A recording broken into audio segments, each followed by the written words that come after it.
दोस्तों नमस्कार, स्वागत है आप सभी का ऑनलाइन फर्स्ट यूट्यूब चैनल पे। जैसा कि दोस्तों आप जानते हैं किसी भर्ती संबंधित कोई भी जानकारी होती है आप सभी को ऑनलाइन फर्स्ट चैनल के माध्यम से दी जाती है। इस वीडियो में हम बात करने वाले हैं 11,000 पदों पर शिक्षा विभाग के अंदर नई भर्ती के बारे में, जिसको लेकर जानकारी शिक्षा मंत्री के माध्यम से दी गई है। इसके साथ ही अगर बात की जाए शिक्षक भर्ती परीक्षा के अंदर पैटर्न में बड़ा बदलाव किया गया है। साथ ही हम बात करेंगे और भी तमाम भर्तियों की लेटेस्ट अपडेट के बारे में। तो वीडियो को लाइक कर दें, साथ ही शेयर कर दें और चैनल को सब्सक्राइब करना बिल्कुल ना भूलें, जिससे कि जानकारी आप सभी को ऑनलाइन डेटा फर्स्ट चैनल के माध्यम से रियल ऑथेंटिक सबसे पहले मिलती रही। शुरुआत करते हैं सबसे पहली अपडेट के बारे में। तो सबसे पहली अपडेट आप सभी के सामने देखने के लिए मिलती है, जहां पे अगर बात की है सदन के अंदर सवाल जवाब देखने के लिए मिल रहे हैं। जैसा कि आप जानते हैं कि विधानसभा लोकसभा के अंदर सवाल जवाब आप सभी को देखने के लिए मिलते रहते हैं। उसी के क्रम में सरकार के माध्यम से सवालों के जवाब दिए जाते हैं, विपक्षी पार्टियों के माध्यम से सवाल पूछे जाते हैं। जैसा कि उत्तर प्रदेश के अंदर सवाल पूछे गए थे। अब अगर बात की है लोकसभा के अंदर, तो यहाँ पे भी सवाल और जवाब देखने के लिए मिलते हैं, जिसको लेकर केंद्रीय शिक्षा मंत्री धर्मेंद्र प्रधान के माध्यम से जानकारी दी गई है। उनका कहना है कि लोकसभा के अंदर अगर बात की जाए एक लिखित जवाब में जानकारी देखने के लिए मिलती है कि देश भर में केंद्रीय विद्यालयों में भारतीय प्रौद्योगिकी संस्थान IIT, इसके अलावा प्रबंध संस्थानों के अंदर जिसको IIM के नाम से जानते हैं, इन तमाम को जोड़कर 11,000 से ज़्यादा जो पद हैं वो खाली पड़े हुए हैं। उन्होंने कहा कि देश भर में 45 केंद्रीय विश्वविद्यालय प्रोफेसर, एसोसिएट प्रोफेसर और सहायक प्रोफेसर की अगर बात की है तो 28,996 स्वीकृत पदों की संख्या है। कुल उसमें से 6,180 जो पद हैं वो खाली हैं। इसी तरीके से अगर बात की जाए तो यहाँ पे 1566 IIT के अंदर खाली हैं और IIM के अंदर भी यहाँ पे लिखा हुआ है कि लगभग आप सभी के सामने 493 पद खाली हैं। कुल मिलाकर सभी पदों की संख्या उच्च शिक्षा विभाग के अंदर 11,000 से ज़्यादा है और इन्हीं पदों पर भर्ती आपको देखने के लिए मिलेगी। बात कर लेते हैं अपनी अगली अपडेट के बारे में, जो कि संबंधित है उत्तर प्रदेश के प्राथमिक स्कूलों के बारे में। जैसा कि दोस्तों आप जानते हैं कि प्राथमिक स्कूलों को लेकर हालत काफ़ी ज़्यादा खराब है। कभी प्राथमिक स्कूलों के अंदर शिक्षा मित्रों की नियुक्ति की जाती है, तो कभी सेवानिवृत्त शिक्षकों की नियुक्ति की जाती है, तो कभी और भी बहुत सारी अलग अलग योजनाएं, जैसे कि विद्यांजलि योजना आप सभी को देखने के लिए मिली। और इसके अलावा कई अलग अलग प्रकार की योजना सरकार के माध्यम से लाई जाती हैं। एक और योजना के बारे में अगर बात की जाए तो योजना नहीं है, ये कहीं ना कहीं वहाँ के शिक्षकों के माध्यम से प्राथमिक विद्यालयों को बदनाम करने की योजना है।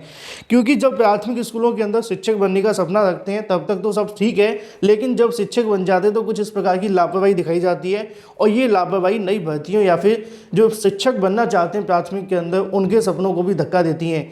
क्योंकि इसको लेकर कहीं ना कहीं शिक्षकों को लेकर एक धारणा बन चुकी है कि उनके माध्यम से सही तरीके से अपने कार्यों का निर्वहन नहीं किया जाता है। हालांकि जो करते हैं वो अच्छी बात है, लेकिन जो नहीं करते हैं वो ज़्यादा आप सभी के सामने देखने के लिए मिलते हैं, क्योंकि एक तालाब के लिए एक मछली काफ़ी है। लिखा हुआ है कि रसोइया चलाएं स्कूल, और ऐसे में वहाँ के 8 शिक्षक पूरे तरीके से गायब हैं।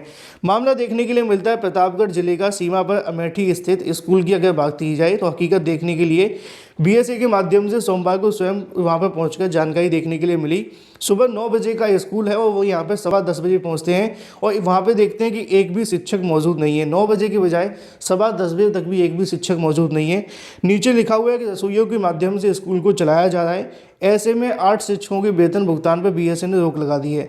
तो सबसे बड़ी प्रॉब्लम यहाँ पे आप सभी को समझने वाली ये है कि यहाँ पे जो रसोइया वगैरह हैं वो क्या स्कूल चलाएंगे, और अगर वो स्कूल चलाते हैं तो उसका कोई खास बेनिफिट तो नहीं मिलेगा। जिनको शिक्षक बनने के लिए वेतन दिया जाता है 40-45 हज़ार उनको वेतन मिल रहा है, उसके बाद में भी अगर वो शिक्षकों का काम नहीं कर पाए तो कहीं ना कहीं उनके ऊपर एक बड़ी कार्रवाई होनी चाहिए। और ये प्रदेश के अलग अलग जिलों से इस प्रकार की जानकारियाँ आती रहती हैं, और इससे कहीं ना कहीं समाज के अंदर, सरकार के अंदर एक गलत छवि देखने के लिए मिलती है शिक्षकों के प्रति। क्योंकि यहाँ पे बहुत सारे अभ्यर्थी नए शिक्षक भर्तियों का इंतजार करते हैं, तो वहीं दूसरी तरफ जो शिक्षक बन चुके हैं उनके माध्यम से अपने कार्यों का निर्वहन नहीं किया जाता।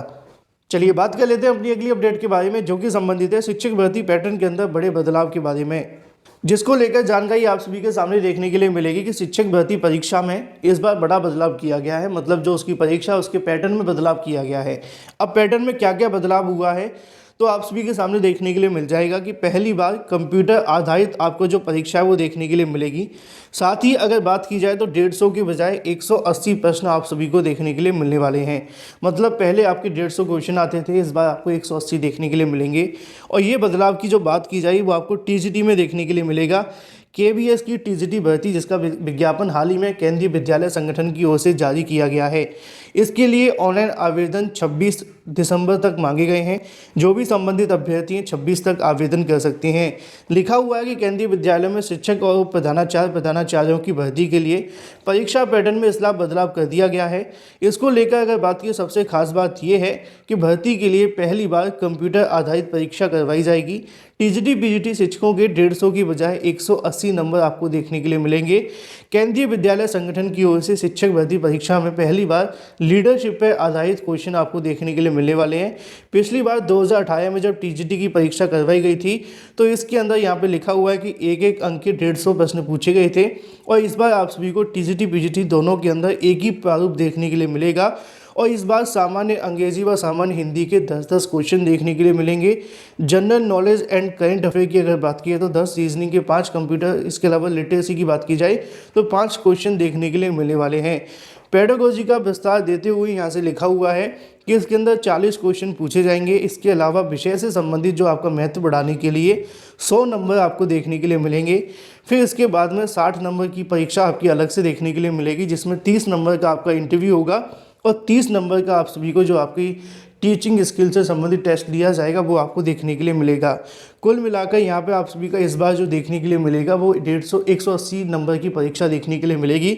साथ ही अगर बात की जाए प्रधानाचार्यों के बारे में तो इनकी भी जो परीक्षा होने वाली है वो 150 अंक के दो क्वेश्चन पेपर देखने के लिए मिलेंगे। बाकी ज़्यादा जानकारी के लिए kvs.sangathan.nic.in पर जाकर आवेदन कर सकते हैं, और आवेदन करने के लिए उससे संबंधित नोटिफिकेशन को डाउनलोड करके भी पढ़ सकते हैं। फिलहाल बात हो जाती है केवीएस की टीजीटी पीजीटी भर्ती को लेकर, जिसमें बदलाव कर दिया गया है।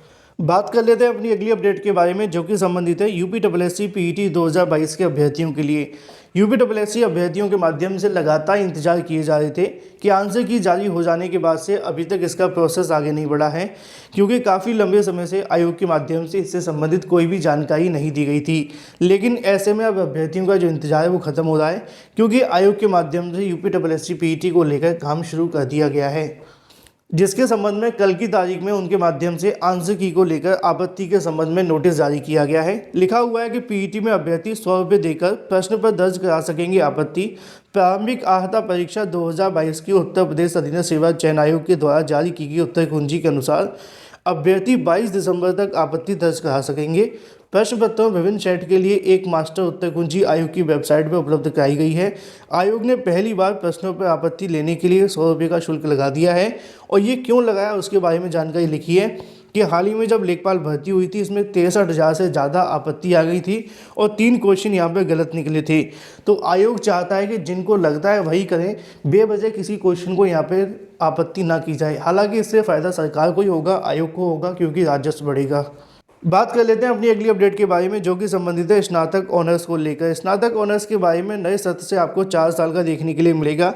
नीचे आप सभी के सामने जानकारी देखने के लिए मिलती है कि स्नातक ऑनर्स की डिग्री 3 की जगह अब 4 साल में पढ़ाई के बाद मिलेगी। विश्वविद्यालय अनुदान आयोग ने सोमवार को इसका ऐलान कर दिया है। नई शिक्षा नीति के अनुसार 4 वर्षीय स्नातक प्रोग्राम के लिए पाठ्यक्रम और क्रेडिट फ्रेमवर्क तैयार किया गया है। नई व्यवस्था से छात्रों को विदेशी संस्थानों में दाखिले और बाहर जाकर रोजगार के लिए ज़्यादा सुविधा देखने के लिए मिलेगी, जिसके बारे में जानकारी यहाँ से जारी कर दी गई है। और अब इसको लेकर 4 साल का आप सभी को नए सत्र से देखने के लिए मिलेगा। फिलहाल इस वीडियो के माध्यम से इतना ही। वीडियो को लाइक कर दें, साथ ही शेयर कर दें, और चैनल को सब्सक्राइब करना बिल्कुल ना भूलें। मिलते हैं अगले वीडियो में। Till then take care, tata bye bye and thank you for watching this video.